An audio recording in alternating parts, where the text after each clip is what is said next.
थंडीची जशी प्रत्येकाला गरज असते स्वेटरची वगैरे, तशी वादकांना पण थोडा हात थापण्याकरता थोडी क्लासिकल वाजवायची गरज असते. असो, गोविंद गुणदर्शन या कार्यक्रमात सगळ्यांचं मनापासून स्वागत. पंडित गोविंदराव पटवर्धन हे असं एक नाव आहे की जे आपल्या तालुक्याला अत्यंत ललांभूत आहे. आपल्याच गावचे,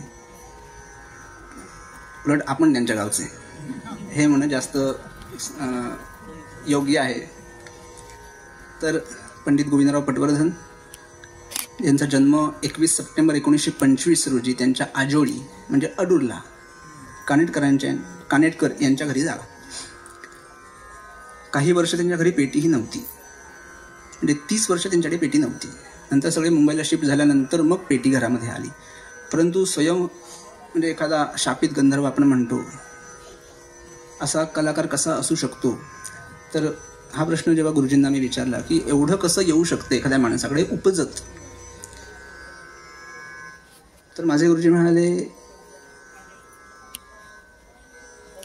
की अनंत जन्म आपण जेव्हा हे करतो तेव्हा ते नवीन जन्मामध्ये जन्मापासून आपल्यासोबत आलेलं असतं. त्यामुळे एवढ्या उच्च लेवलची पेटी ही जन्मतः येणं केवळ अशक्य आहे. कारण की आपल्याला शिकून सुद्धा कितीतरी वर्ष आपण क्लासला जातो तरी पण गाणी वाजवायला जमत नाहीत किंवा इतका फिनेस आपल्याकडे येत नाही. मग हे उपजत कसं? आत्तासुद्धा आपण बघतो की कितीतरी छोटी छोटी मुलं इतकी सुंदर गातात की आपल्याला ते जमत नाही प्रॅक्टिस करून. असं कसं? तर त्याच्या मागचं कारण हा पुनर्जन्म, म्हणजे जे आपण जी गोष्ट आयुष्यामध्ये तीव्रतेने करतो आणि मनापासून करतो ती पुढल्या जन्मामध्ये उपजतच त्याच्यापासून पुढे यायला लागते. तर ही एका जन्माची म्हणजे एका जन्मातला रियाज नाही आहे हा. त्यामुळे सर म्हणाले आपण त्यांच्या वाटेवरती चालत राहायचं. कधीतरी अनंत जन्म आपले झाले की आपलाही एवढे तरी गोविंदराव नक्की होऊ शकतील. त्यामुळे त्या वाटेवरती आपण चालत राहायचं. असो, तर गोविंदरावांची शैली, आपण त्यांचं वादन ऐकलं तर आपल्याला त्यांच्या वादनातनं गाणं ऐकू येतं. तर हे कशामुळे? तर त्याची कारणं काही आहेत की शब्दप्रधान वाजवता आलं पाहिजे. शब्दप्रधान हे वाजवण्याकरता गायकाच्या सोबत वादकाच्या वरतीही तेवढीच जबाबदारी असते. आता गोविंदरावांची साथ ही ऑर्गनची साथ, त्यात विशेष म्हणजे नाट्यसंगीत हे तर त्यांचा हातखंडा होता. आता संवादिनी वादक किंवा ऑर्गन वादक यांच्यामध्ये फरक काय? तर गायकानं गाणं सुरू केल्यानंतर मग हार्मोनियम म्हणजे संवादिनीवाला सुरावरती हात ठेवतो. परंतु नाटकामध्ये तसं नसतं. नाटकामध्ये ते वाक्य पूर्ण झालं की ऑर्गनवाला पहिल्यांदा खालून सुरू देतो आणि मग गायक गाणं सुरू करतो. त्यामुळे ऑर्गन वादकाला काही विशेष जबाबदाऱ्या येऊन पडलेल्या असतात. एकतर वाक्य काय आहे, ते वाक्याची लय काय आहे. जसं गाण्याची लय माहिती असते तशी वाक्याला पण एक लय असते. ती वाक्याची लय काय आहे त्यानुसार त्या फोर्समध्ये ऑर्गनचा सूर म्हणजे टचिंग देता आलं पाहिजे किंवा दिलं पाहिजे. जर द्रुत एखादं गाणं असेल म्हणजे युवती मना असेल किंवा तत्सम कोणतंही सुरतपिया असेल तर त्याच्या आधीचं वाक्य असेल तर त्याला चंद्रिका ही जणू ह्या गाण्याच्या लयीन सूर देऊन चालणार नाही. एक उदाहरण म्हणून सांगतो. त्याच्या आधी असो, विषय थोडा पुढे गेला माझा, सॉरी. तर असं हे नाट्यसंगीतामध्ये गोविंदरावांचं खूप जास्त म्हणजे त्यांचं कौशल्य त्याच्यामध्ये होतं. तेव्हा नाटकांचा खूप ओघ होता, सारखी नाटकं चाललेली असायची. तर ऑर्गनला गोविंदरावच पाहिजेत का? तर समजा आता पडदा पडलेला आहे, मागे लाईट चालू आहे, उदाधुपाचा वास दरवळतोय नाट्यगृहामध्ये, लोकांची हालचाल बाहेर सीट शोधण्यामध्ये वगैरे चालू आहे. 3री घंटा होते.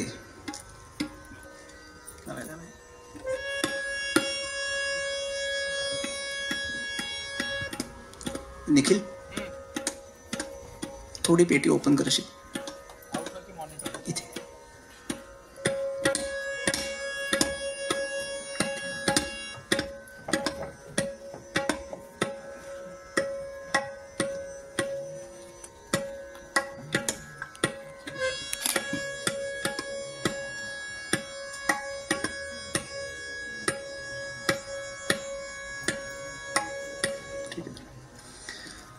तर असं छान वातावरण रंगमंदिरामध्ये झालेलं आहे. आणि गोविंदरावांची वामन मूर्ती फार उंच नव्हते, शांतपणे खुर्चीतून बसायचे.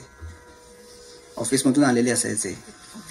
तो बुश शर्ट, इथे पंचा म्हणजे रुमालाची घडी करून ठेवलेली, अस्सल गोहागरी स्टाईल. आणि भात्या मारताना पॅन्ट फडफडते तर त्याचा आवाज येऊ नये म्हणून त्याला सायकलच्या क्लिप लावलेल्या. अशी वामन मूर्ती ऑर्गनवरती शांतपणे येऊन बसायची. 3री घंटा झाली की लोकांच्या मनाचा ठाव घेत शांतपणे ऑर्गनवरती गोविंदरावांचा हात चालायला लागायचा.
आता पेटी हे वाद्य की आपण विचार केला तर पेटी हे वाद्य असं का प्रसिद्ध आहे, हे आपलं वाद्य आहे का, तर नाही.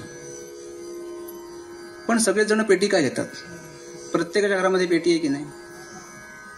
भले ती पेटीत ठेवलेली असेल आतमध्ये, आपण तिचा वापर वेगवेगळ्या पद्धतीने करतो. म्हणजे कुणी आलं तर पटकन तिचं वरचं कव्हर लावायचं, बसा. कोणी अगदी असेल तर पटकन बेडशीट टाकून चहा ठेवू शकतं त्याच्यावरती, आपण टीपॉय म्हणून. पण ते वाद्य त्याच्याकरता नाही आहे. जेवढा भाव आपला त्या वाद्याबद्दल आहे तेवढं ते वाद्य आपल्याला प्रसन्न होतं. तर मग पेटी हे वाद्य झटकन आपल्याला आपलंसं वाटतं बघा. काही वाजवायचं झालं तर सारंग घेतो का आपण वाजवायला, व्हायोलिन घेतो का, फ्लूट घेतो का, नाही. इवन आपण विचार केला तर गणपतीमध्ये किंवा दिवाळीमध्ये आपल्याकडे कर्नाटकातनं वगैरे ती लोकं येतात बघा गायला, गळ्यामध्ये तबला पेटी असते. आता वास्तविक विचार केला तर पेटी हे वाद्य गळ्यात घालून गावभर फिरावं असं आहे का, तर सरळ सरळ नाही. मग तरी पेटी का, बासरी का नाही?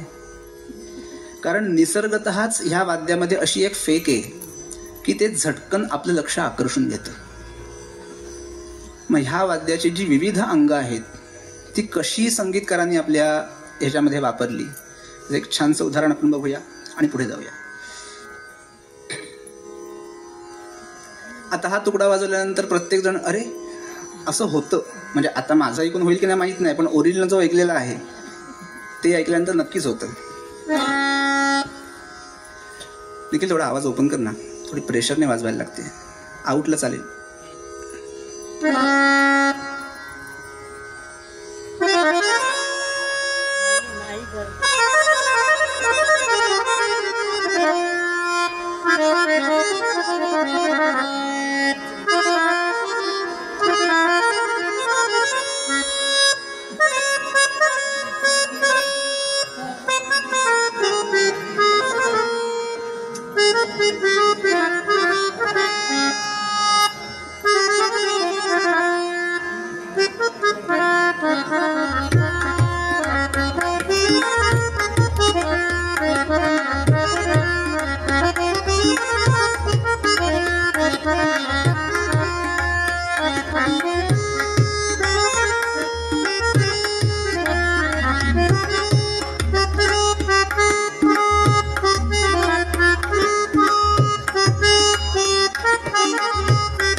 आता याच्यामध्ये विचार केला तर शब्द कसे आहेत बघा.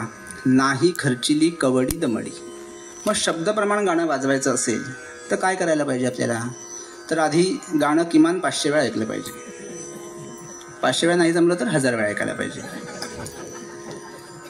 मग त्याच्यानं काय होतं की गाण्याची चाल समजते. मग चाल समजल्यानंतर शब्द कुठे आहे, कसा आहे, तो स्वरावरती किती आहे हे कळलं पाहिजे. त्याच्यानंतर मग ती चाल गाता आली पाहिजे किंवा वाजवता आली पाहिजे. मग ती गाता यायला लागल्यानंतर संगीतकाराला त्याच्यातनं काय सांगायचं हे कळलं पाहिजे. नुसती चाल गाऊन उपयोग नसतो, कारण नुसती चाल गायली आणि भाव नसेल तरीही गाणं रंगत नाही. मग तो भावही वाजवता आला पाहिजे. अशा अनेक गोष्टी असतात. आता नाही खर्चिली,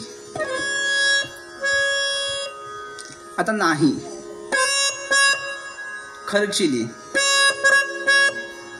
कवडी दमडी. आता असं नाहीये. नाही वेचिला ला दा विकत. तो असा वाजवला तर नाही चालणार. लगेच कान सांगतो की चुकतंय काहीतरी. म्हणून तो वी पहिला आहे ना, म्हणजे व्याकरणाचा अभ्यास पाहिजे. आधी ऱ्हस्व आणि दीर्घ काय हे माहिती पाहिजे. अशा खूप साऱ्या गोष्टी त्याच्यामध्ये आहेत की नक्की काय आपल्याला एवढं जेव्हा वादकाला समजेल तेव्हा तो काहीतरी लोकांपुढे दाखवू शकतो. मग तो विकत असा वाजेल. बाई मी एवढंच वाजतंय, जास्त वाजलं नाही. कुणी म्हणे ही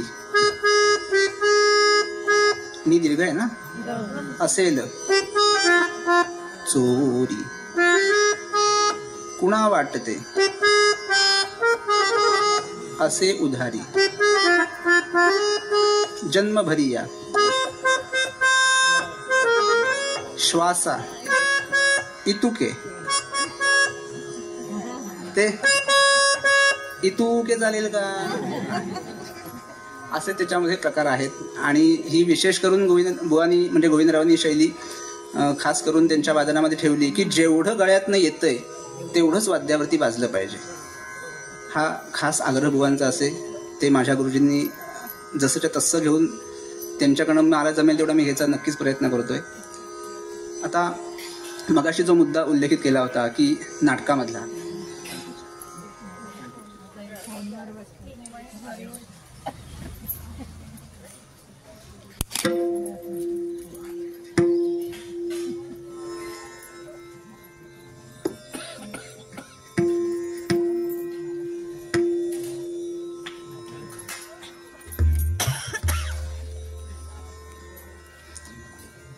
सौभद्रमध्ये एक छान साखी आहे की अर्जुन म्हणतो, वा वा त्याला म्हणतात जाणकार श्रोता. अर्जुन म्हणतो, ऐकावे महाराज, आम्ही इंद्रप्रस्थ नगरीत असताना एके दिवशी मी सर्व राज्यकारभार आटपून विश्रांती घेण्याकरता शयन मंदिराकडे निघालो होतो. मध्यान्ह रात्रीचा सुमार होता इतक्यात, असं वाक्य आहे. त्याच्यानंतर सूर कसा द्यावा तिथे साखी आहे की शयन मंदिराकडे निघालो होतो आणि इतक्यात. आता इतक्यात असा सूर देऊन चालणार नाही, कारण पुढच्या साखी चिल्ल्या त्याच्यावरती अवलंबून आहे. आणि इतक्यात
यातल्या शब्दांचा आपण जर विचार केला बघा सारखा, तर चोरांनी, मग चोरांनी मधला नी ऱ्हस्व आहे का दीर्घ आहे? दीर्घ आहे. मग निज मधला नी ऱ्हस्व आहे. मग कसं वाजणार दोन्ही एकत्र वाजताना? धेनू चोरील्या. आता गायक जेव्हा गात असतात तेव्हा त्यांना जिथपर्यंत आकार मिळत नाही तिथपर्यंत त्यांना गायची संधी मिळत नाही. अ वर गाऊ शकत नाही. जिथपर्यंत आ मिळत नाही तिथपर्यंत गाता येत नाही. आणि तो वरचा जो षड्ज लागतो तो असा इतका दमान लावत असतात ते. मग तेव्हा काय करतात बुवा?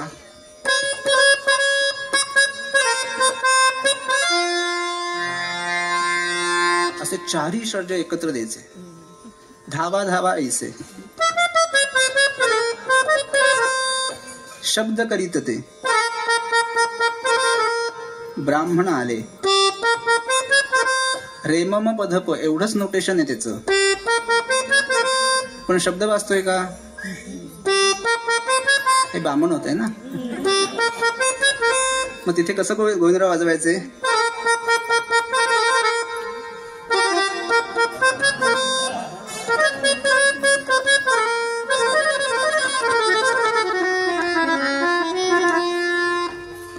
अशी एक छान पद्धतीतली.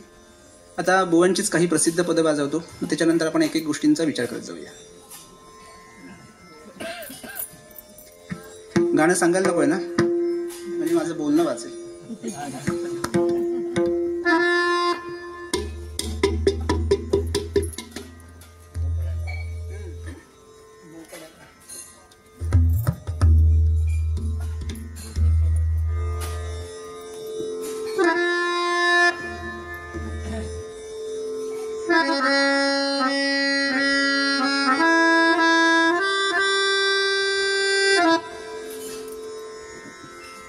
Thank you.